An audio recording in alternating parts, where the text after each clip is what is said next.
Tim, thank you. This is a wonderful gift you're giving to us, and thank you for being with us today. Okay, we good? Good. Hello? Hello? Is that good? Great. Good morning, everybody. By way of further introduction, in addition, my name's Timothy Byrnes. I'm a member of a UU congregation in Montreal, Canada, Friends of Art and Dabney's, who are neighbors with my mom in Florida. So thank you for your hospitality, and it kind of dovetails with my talk of coming home. In addition, I have a foundation I started with my son called the Kolu Foundation, which promotes the ideals of community, love, and you, Kolu. So I give this talk today in support of your community, with love, and for you, Kolu. So the topic today, which Terry chose, was coming home. And coming home, I'm going to kind of do it in three segments. The first segment is talking kind of a story that I have, a personal story about physically coming home. And then kind of expand more and talk about home as not so much a place, but a feeling, because it's both. It's a feeling and a place. And finally, pardon the pun, I hope to bring it all home with the poem that I wrote. So coming home. As I said, it's something which is very actual in our life. You actually came from your home today, and actually going home. Hold on a second, let me get this right. Is that good? Okay. So you actually came home today, or you're going to go home today. It's a very ordinary event in our lives. But really, I think it's something in our life, and I think in spirituality, in a broader sense, we think of something as wonderful, something mystical, something magical. But it's actually something can be very actual. And part of that is coming home. And for me, every day I go home, and every day I'm at home, I feel a sense of wonder, a sense of privilege. And I owe that to two incredible young men. The first one is my son, Cody, and the other one is a young boy named Tyler. So, as the story goes, several years ago, my son was diagnosed with cancer. And we were going through the shock and awe process of all that stuff, and you go through that kind of craziness. And at the same time, he shared a room with a boy named Tyler. Now, contrary to us, we were the rookies, kind of getting your head around this diagnosis, and what seemed so important yesterday seems so irrelevant, not important. And Tyler's family had been through that. They were the kind of veterans at this kind of process. They'd been through different medical centers and trying to cure a cancer which proved incurable for Tyler. So that was as it was, and his family was very gracious with us. So we got to know them a little bit. We're in the same boat, different parts of a boat maybe, but in the same boat. And Tyler was very gracious with Cody, sharing different things, how to get the nurses' attention and teenager-to-teenager talk. So that was pretty cool. But I can't really say I got to know Tyler that well, because even though you share a room, remember when you used to share rooms? Now hospital rooms are mostly individual rooms. We used to share a room that had a curtain, kind of wrap around the curtain thing. So for a large part of the time, the curtain was closed for Tyler. I mean, he's undergoing treatment, and you needed privacy and stuff. So I can't say I got to know him that well. So that was as it was. And one day I came up to the hospital, got off the elevator, went down the hallway, and I saw this young man kind of leaning up against the window like this, kind of like that. And I kind of thought to myself, kind of looks like Tyler. And mind you, I just saw him the day before. Now, part of it is, of course, if you go from hospital gown to normal clothes, from a dimly lit room to just natural sunlight, that alone, you're looking much better. So factor that out. It's kind of leaning against the thing like that, and I approached him. As I approached him, I said, "Tyler, is that you?" And kind of half kidding. And he said, "Yeah, it's me." And I said, "Wow, you look great." And he said, very simply, "I'm going home." Nothing changed in his diagnosis. Nothing changed in his prognosis except the fact that he was going home. And it struck me like, wow, okay, good. And I saw his father later in the hallway, and I said, wow, congratulations on Tyler, he looks great, and congratulations on going home. And he said to me, with a really kind of, you ever see Tony Robbins, like motivational talks, the guy's kind of bouncing around doing that stuff? He kind of said it like that. He said, like, every day you go home is a great day. Kind of said it like over-exaggerated, almost awkwardly so. And it kind of struck with me. I was like, man, it's good you're going home, but That's all you're doing, man. You're just not doing anything else. You're just going home. You're going to be back next week. Again, nothing changed, all that stuff. But for him, it was a great day just by the fact of going home. And it struck me like, wow, like this meant a lot to him. To put a kind of a further point on that, further, even later in the day, even early evening, we go to, went downstairs to the lobby of the hospital, and Tyler was still, I said, Tyler, you still here? And he kind of rolled his eyes and said, yeah, my dad's car wouldn't start. And I'm sure there's some backstory. His dad probably is driving some old jalopy or something, but he's like, yeah, my dad's car wouldn't start. So this boy's got dealing with some major stuff. His family's dealing with some major stuff. It's the middle of January in New York, Long Island, New York, freezing cold. Car won't start. His dad comes bouncing in. He's like, hey, Tyler, kind of rubbing his hands like you try to do in a vain attempt to keep warm. He's like, you ready to go? Tyler's like, ready to go? Off he went. The last I saw Tyler.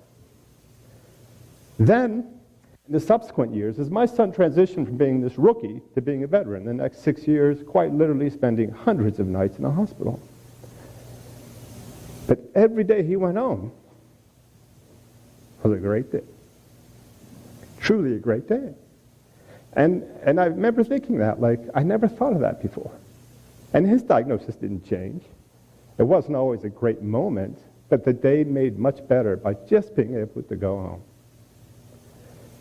As I say that, I know if I were to speak to everybody here, you all have stories about that, right? You all have stories where you think, man, I just want to get home. I just want to get home. I know I'm not unique in that. And I know that if I were to speak to you and say I knew your mom wasn't doing well, and I say, so how's your mom doing? If you would just tell me, well, she was able to go home today. That's all you need to say, right?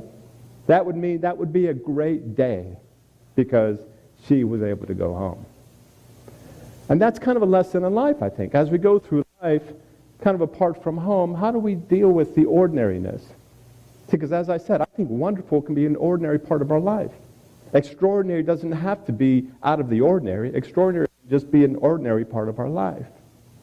And when we get these sort of tsunamis, an earthquake, hurricane, Florence, tsunami in Indonesia just recently, we forget those literally or figuratively in our lives. What was important yesterday all of a sudden kind of changes up a little bit, right? We think, wow, that normal life we had was rather spectacular, was pretty incredible. Taking advantage of the normal part. And when people are going through struggles, and again, not just my life, but everyone's life, whenever we're struggles, we can't wait to get back to just being normal. How do we be normal? Because that's exceptional, and that's normal.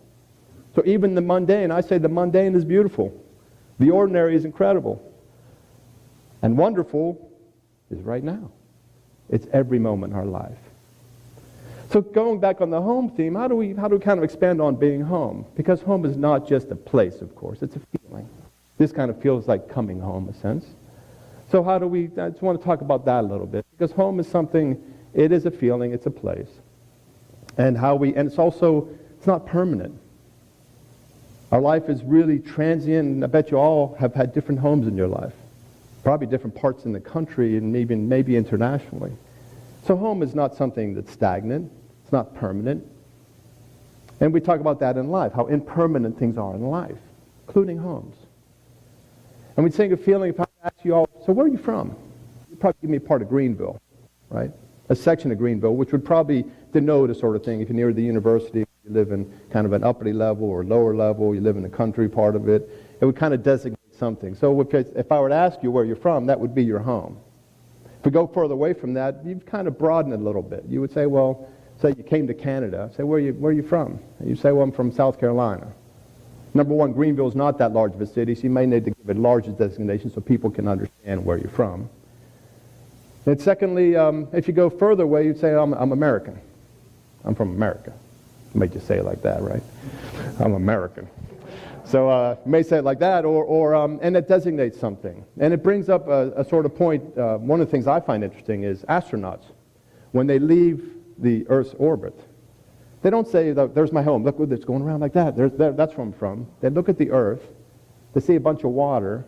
And I've heard explained, it looks like little continents floating on the water.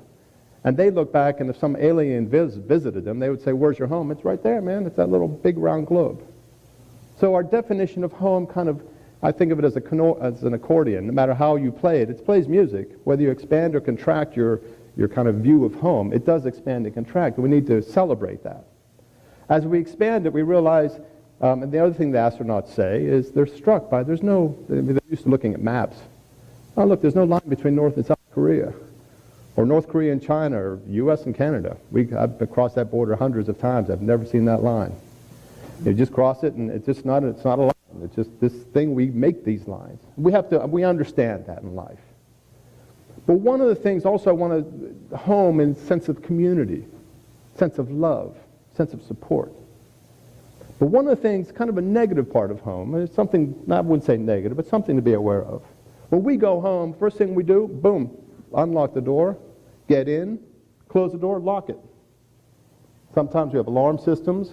We have motion sensor locks. If someone comes in our backyard, what are you doing, man? What are you doing in my backyard?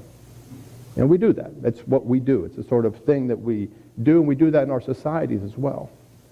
And as much as we try to be loving and open, especially in the UU congregation, it also gets to be kind of cliquey. That's what we do. So and I think we just need to be aware of that, because home is something that we need to open up and kind of, to play on words, unclick it a little bit. Unclick our communities and realize, as loving and supportive as we are to each other, when someone comes in, they don't look like us or act like us, wear the same clothes, pray to something, or they do some weird stuff, man. Welcome them. Welcome them in. Why not? There's no need for us to be cliquey about it. So that kind of home thing, I think it's also as we celebrate home and being able to go home, whether it's physical or a feeling, open up our communities, open up ourself to others. And that is also an important part of being home. Finally, I think I want to talk about, I would be remiss for talking about home, is not acknowledging the homelessness around the world. And it's something that we are aware of. But it gets to be a little bit, again, in our ordinary lives, I think it's important to remind us that when we go home, you say, got to get home, feed the cat, got to let the dog out, got to clean the dishes, got to get home. What'd you do today? Nothing, just stayed home. Do anything tomorrow? No, staying home again. And it's a privileged place. It is a privileged place. And I think in the context of that, it can be a great day. It can truly be a great day every day. Or if not a great day, it'd be a bad day made better, put it that way. Because sometimes it doesn't always have to be a great day. So also we need to recognize that, and the immigration and the transient nature of the world and peoples and the way they cross different lines, and all of a sudden it's a border. Migration's been happening forever since the humankind, and that's just a natural flow that we need to recognize and understand, unclick our community, and welcome others into it. Finally, as I promised you, a poem. It's entitled, Welcome Home. Home. The time is now. The place is here. When a sense of ease wonderfully appears, where individuality and uniqueness are respected, and you can be your true you. And me, with all my weirdness, I can be me too. Together, no longer feeling alone. Welcome. Welcome home.